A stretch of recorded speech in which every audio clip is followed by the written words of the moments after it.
Hello and welcome back to Mama Magma Yoga. My name is Tamu and I'm here with week 2 of low lunge and its variations. This week we're going to be working on a revolved low lunge. So once again, bring along your props. Make sure that you've either got blocks or books or a low stool or a couch cushion, something firm that you can raise the earth up to you. Let's have fun with this. Let's play. Let's put a smile on our face. I'm so glad that you're here, and let's get to it. Hello again and welcome. To this week we are exploring a revolved low lunge. So if you've been following along, last week we just explored the simple low lunge or like the build up to a crescent lunge. If you don't have a block in your repertoire of tools for yoga, if you're just starting out or you just haven't gotten that far yet, no worries. Use a stool or perhaps a stiff pillow from your couch. Use something that will be able to support your weight, but it can be anything from around the house. So you want something about this size. If it's a little bit bigger or a little bit smaller, it doesn't matter. You're going to want 2 of them because if this posture is slightly inaccessible to you, is hard for you to get into, if your hip flexors and your hamstrings make it so that it's restrictive, you are going to want to use a prop of some kind. So as with last week, we're going to start at the top of our mat and stand up nice and tall. Once again, let's really ground down into the moment. Maybe pick the fluff off of our pants and really feel the earth underneath our feet. Come into this here and now. You've pressed play on this video. You're ready to explore, so let's make the most of it. Feel the big toe mound, the pinky toe mound, the back 2 corners of the feet. Really ground down into the earth. Begin to lift energy from the arches of the feet all the way up through the body. Allow that information to travel up through the body. Allow it to lengthen the tailbone down. Lift from the sternum. So we're lifting in the front body and grounding down through the back body. Take a deep breath in. And on an exhale, shine the palms forward. Allow the shoulders to relax away from the ears. Shoulder blades lengthen down the back body. Find length up through the crown. Maybe finding some extension through the back of the neck. Maybe you tuck the chin just slightly.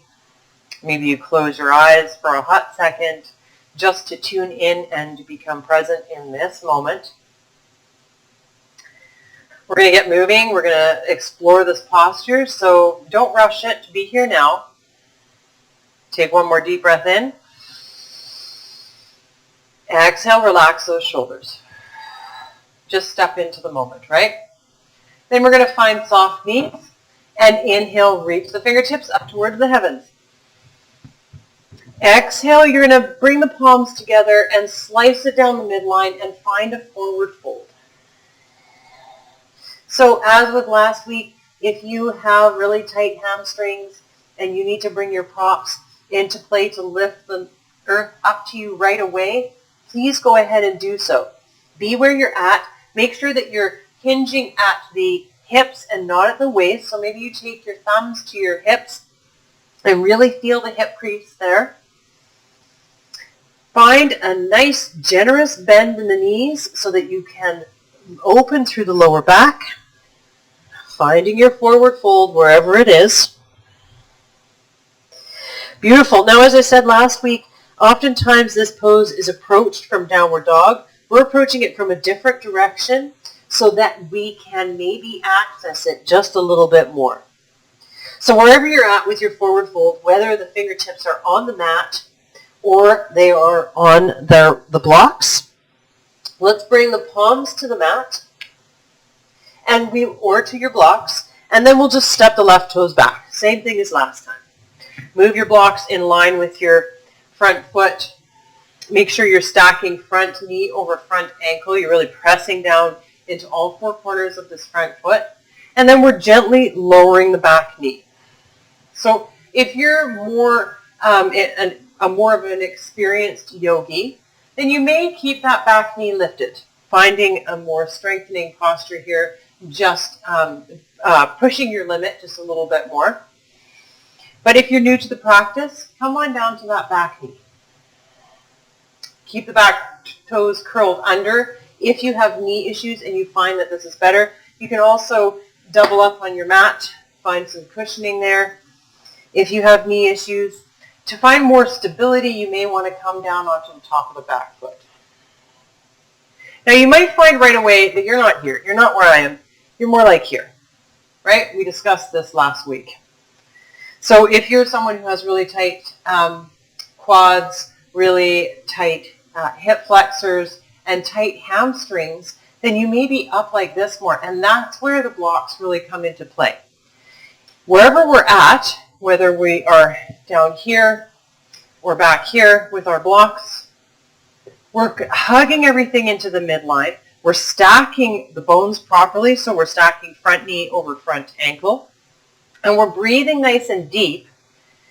And we're hugging everything into the midline so that we're not crashing into our joints, remember?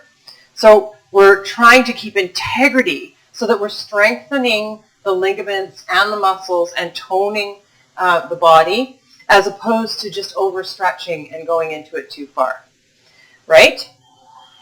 So find where your low lunge is today, whether it's back here or whether it's here. Once you've found the placement of the legs, then allow the chest to shine forward. Find some length from crown to tail, lengthening down through the tailbone, allowing the sternum to lift and shine forward.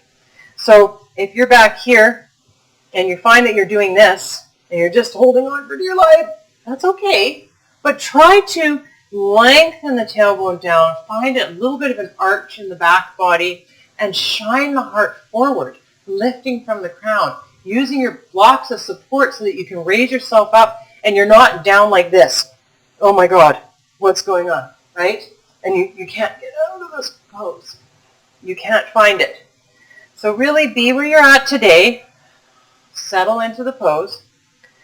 Once you've found your low lunge, wherever it is, I'm going to keep my back toes curled under because of a knee issue, and it does seem to help me. So take that or leave it. Take it with a grain of salt. Then wherever you're at, we're going to drop the left palm, whether that's on the block or whether it's on the floor. We're dropping the left palm. We're bringing it in line with the arch of the right foot.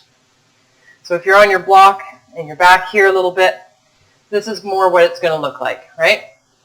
Your palm is on your block. You're up a little bit higher. You're really working these hamstrings and the hip flexors. You're shining your heart forward. And if you're in your low lunge and you're able to come further, then you're dropping that left palm onto the mat, bringing it in line with the arch of the right foot. Then we're going to inhale and reach the right fingertips up towards the heavens. So in this posture, when we get this far, I'm going to turn around so that I can see you and I'm looking at the camera instead of looking at the wall. We'll find my low lunge on this side. So you've got your palm on your mat or on your block, and you're reaching those right fingertips up towards the heavens.